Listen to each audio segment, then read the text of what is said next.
पहले एग्जाम किसकी होगी, ग्रेड थर्ड, ग्रेड सेकंड या ग्रेड फर्स्ट, कोई नहीं जानता। लेकिन मैं जहां तक मेरी व्यक्तिगत राय समझता हूं, ग्रेड फर्स्ट और ग्रेड सेकंड की भर्ती प्रक्रियाएं पहले संपन्न हो सकती हैं बजाय कि ग्रेड थर्ड के।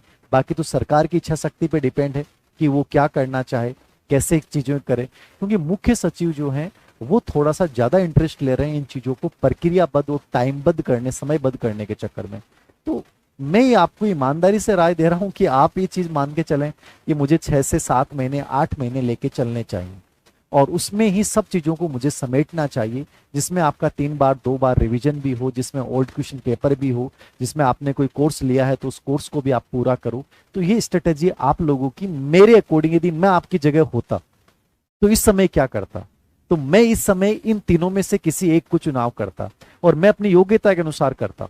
अब यदि मेरी राय होती तो मैं एमए होता और बीएड होता तो मैं ग्रेड फर्स्ट की तरफ जाता, मैं एमए मेरी चल रही है, बीएड चल रही है तो मैं ग्रेड सेकंड की तरफ जाता, ठीक है।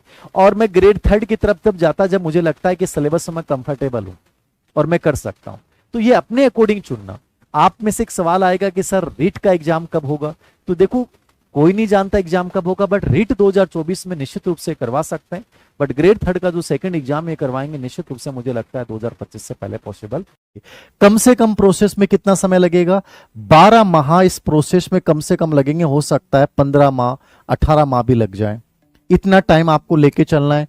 क्या आप इतना टाइम गवर्नमेंट वैकेंसी के लिए दे सकते हैं? यदि आप दे सकते हैं और आप मानसिक और शारीरिक रूप से तैयार हैं, क्योंकि केवल 12 से 18 महीने इंपॉर्टेंट नहीं है। मैंने क्या कहा, खतरे क्या हैं? खतरे ये हैं, थ्रीट क्या है, कि जैसे ही तुम निकलोगे ना, लोग तुम्हारे से सवाल पूछेंगे पहले दिन से, क्या कर रहा है, कैसे कर रहा है, लग जाएगा क्या, वैकेंसी तो नहीं आएगी, ये तो होगा ही नहीं, पेपर आउट हो जाएंगे। 1000 प्रकार के खतरे हैं। तुम्हें उनको सहन करने के लिए, उन लोगों को जवाब देने के लिए तैयार रहना पड़ेगा। यदि ये ताकत तुम्हारे अंदर है तो तुम गवर्नमेंट जॉब को चुनो। यदि ताकत नहीं है, बेटर ये है कुछ भी कर लो, पार्ट टाइम जॉब कर लो, जॉब के साथ प्रिपरेशन कर लो, 4 से 5 घंटे निकाल लो, बेटर है। लेकिन मैंने फिर कहा, यदि शॉर्ट एनालिसिस करते हैं और आप इन चारों चीजों का सामना कीजिए, मेरी स्ट्रेंथ में मैं काम करूंगा सर, ये मेरी ताकत है, मेरा सब्जेक्ट बहुत अच्छा है, मैं कर सकता हूं। सर मेरी वीकनेस ये कि मुझे मैथ रीजनिंग नहीं आती, क्या मैं कर सकता हूं? कर सकते हो तो कर लोगे। सर सब्जेक्ट जीके मैंने पढ़ा नहीं है, बट मैं निश्चित रूप से 6 महीने के अंतर्गत स्ट्रॉन्ग बना लूंगा। 100% उस पर एक प्लानिंग बनाइए, कार्य योजना बनाइए, उस कार्य योजना के अकॉर्डिंग उसको मूर्त रूप देना शुरू कीजिए।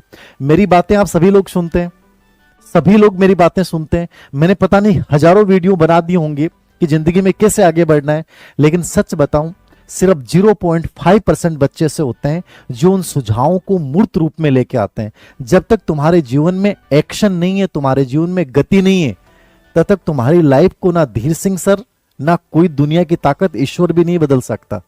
क्योंकि मैं मानता ही नहीं कि ईश्वर तुम्हारी सहायता करेगा। ईश्वर किसी की सहायता नहीं करता है।